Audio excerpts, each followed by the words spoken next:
Good morning and welcome back to my channel here, Trinity Therapy. I've been away for a few weeks, so thank you very much for your patience.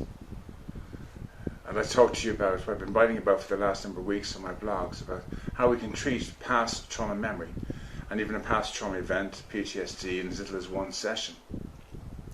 By incorporating the 12 steps of Alcoholics Anonymous, a program of recovery, we can learn how to heal an event in one sitting.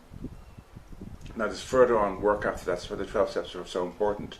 Continued work on our recovery program, how to recover. The 12 steps lay out. The first step is that we've no power over the past. We are powerless over our past.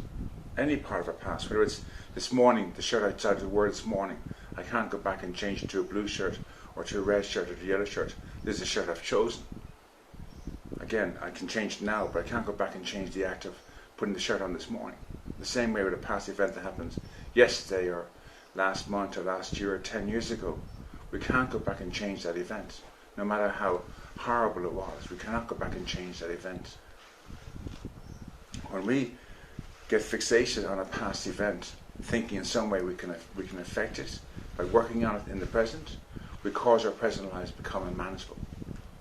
The first step in AA talks about the unmanageability of bringing an event into the present, and our powerless is over that event to begin with.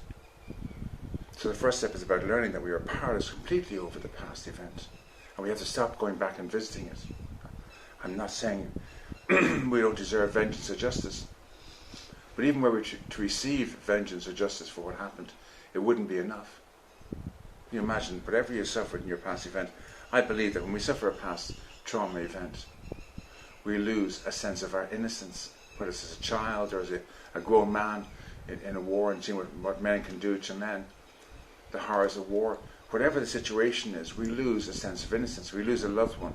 There's a sense of loss, of innocence, of a parent not being able to protect their child, a child not being able to protect their elderly parent. This is a loss of innocence, and that can never be replaced. So you find the culprit, and they get sent to jail for 10, 20 years. That doesn't heal the loss of innocence that we've experienced. No matter what we do today, we cannot change what happened in the past. We have to find a way of letting it go.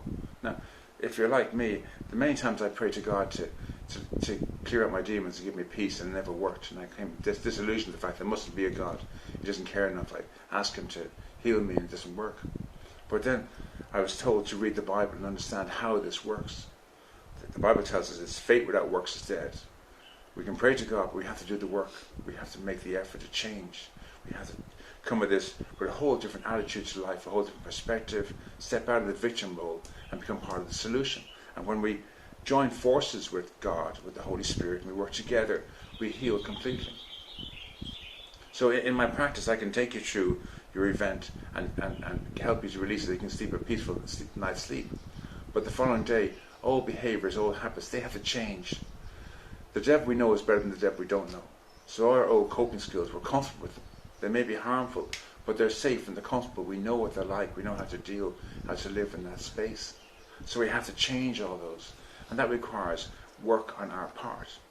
No point in waiting for a therapist to fix us, or a psychiatrist to fix us, or our prayers to fix us. We have to do the work. We have to do the change. And the first step is letting go of the past. Letting go of it completely. Not seeking vengeance or justice. Just letting go of it. And that's the only way we can do this is spiritually, by letting it go to a higher power that is godlike. That the teachings of Christ teach us how to cast out demons. And what we suffer are our demons. What happened in the past are our demons. So we learn how to cast out our demons. And to do this, you need to read the instruction book. How did they cast out demons? From the Old Testament to the New Testament. What was the process?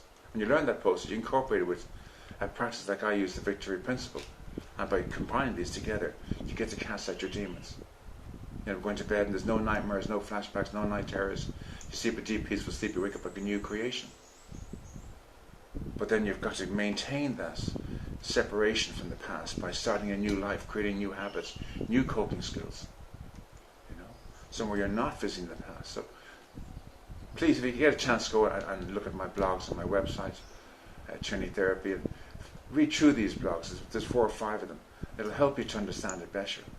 And over the coming weeks, I'm going to go more into the 12 steps of AA, how we can use that for trauma recovery from past trauma memories or from post-traumatic stress disorder. Thank you very much. Please, if you like what you're hearing, please take time to like and share and subscribe to my channel. Thank you.